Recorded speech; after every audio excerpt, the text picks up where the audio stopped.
Hey, you guys, my name is Dr. Tanisha Guy, and I'm a licensed professional counselor, and my doctorate is in counselor education and supervision with an emphasis on marriage and family therapy.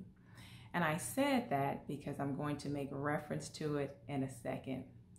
So a couple of weeks ago, I was at an event with a pastor, and we were speaking on his podcast, and we took questions from the viewers. And some of the questions that came up was, how do I find a Black health professional? What does that look like? How do I know it's going to be a good one? And so there were several questions, really good questions that were posed that I had never thought about, because when I think about finding a Black mental health professional, I know a variety of people to call, potentially to get a referral, either for myself or for someone else. But it didn't dawn on me that that's not everyone's experience. So 2 weeks ago, Megan and I started and that's Megan Pickens, soon to be Dr. Pickens. We started doing weekly Zoom meetings called Meet Black Mental Health Professionals. And the goal is to provide a platform where Black mental health professionals can be seen, but not only seen, but they can talk about their areas of expertise, where they practice, what they do. I think when it comes to finding a mental health professional for people of color, in particular for Blacks, we don't always have the luxury of seeing someone that looks like us. And so I do know that we are in the profession, we are out there, but sometimes it may be difficult finding us. So we're hoping that this platform increases viewers' awareness about how do you find one, where are they, what do they do, what are some of the differences between seeing a therapist or a psychiatrist or a psychologist. And so we're really hoping that this informs viewers about how to find a Black mental health professional best suited for him or her. With that being said, the reason why I'm doing this video is because last night, one of the viewers posted a really good question, and her question referenced, she is not a person of color, and as a white woman, she is training to be more culturally competent in her skills as a counselor, and how should she do that? So we posed this question to our panel of therapists that were highlighted on our Meet the Black health professionals, and they responded to her. And so I also responded as well. And so I do want to say this again, because I think it is important for people to hear this. My first response was to thank her for that question, but to also thank her for wanting to be an ally. Even though what we are seeing is worldwide, everyone isn't ready to own up to what we are experiencing, which really relates to systemic racism. Some people are comfortable with the way society looks and how people of color are treated. And there are other individuals that are definitely our allies that are uncomfortable with systemic racism, that are uncomfortable with how Black and brown people are being treated, and they do want to join in the movement and helping to create change. And so I thank you, and I appreciate each and every one of you. But her question was very honest and authentic, and I want to make sure that I give her an honest and authentic and a professional response. So at the top of the video, I said that my doctorate is in counselor education and supervision with an emphasis on marriage and family therapy for a reason. So I joined the world of academia in 2005 and started teaching as an assistant professor at Chicago State University.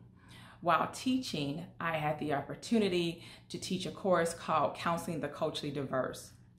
This is a course that is offered to every single counseling student to make sure that students are being properly trained and understanding the importance of diversity when working with their clients. Now, I cannot say that everyone experiences the same training because it depends on who teaches these classes. But what I can say is that there is a statement that is often verbalized by by students who are not minorities. And the question that I hear very often, that I continue to hear from people who are white, is this statement: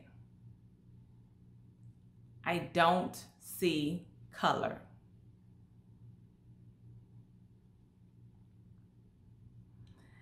I cannot tell you how many times a white woman or a white man has told me in his or her training that they believe they will be culturally competent and sensitive to their clients of color because they do not see color.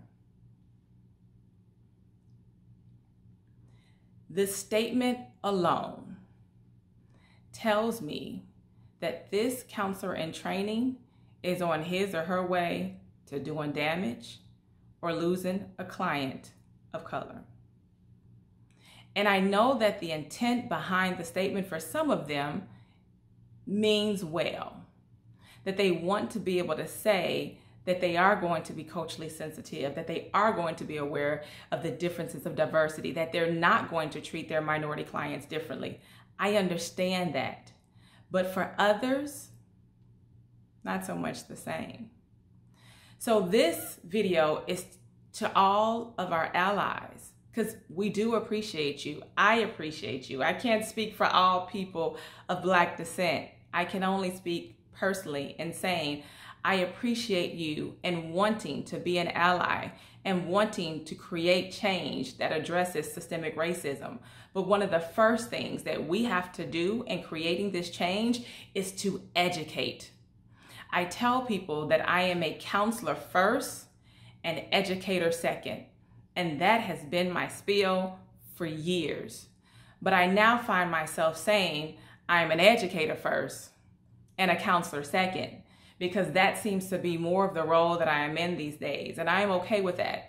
And so part of my role as a counselor educator is to educate individuals on the things that are helping them become more culturally sensitive to the needs of people of color. And the first thing that I am asking people that are not minorities, white people, our allies, I am asking you to remove this statement from your vocabulary permanently. To tell someone of color that you do not see color translates to, I do not see you. To not see my color means you do not see my experience. To not see color means you do not understand the struggles that I might have. To not see color negates every single day of my life because I live in this color. Because if I see it, I need you to see it, because the fact that you can say, I don't see color, for many, emphasizes their own experiences of not being heard, not being seen, and not being validated for the experiences that they have that might include microaggressions and any and everything else that falls into the category of discrimination. And I understand that may not be what you are meaning to say, but that is how it's received. And I cannot speak for all Black people, but I can speak for the majority of those that I encounter who also feel offended by the statement, I don't see color. I need you to see my color.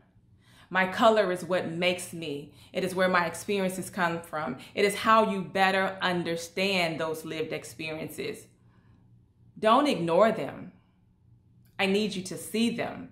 I need you to understand them and know that it is valid to see it. So with that being said, last night at our Meet the Black Mental Health Professional, this was my public service announcement to anyone who is an ally, who considers themselves an ally. I appreciate you, but remove from your vocabulary the statement, I don't see color. Because color is who I am.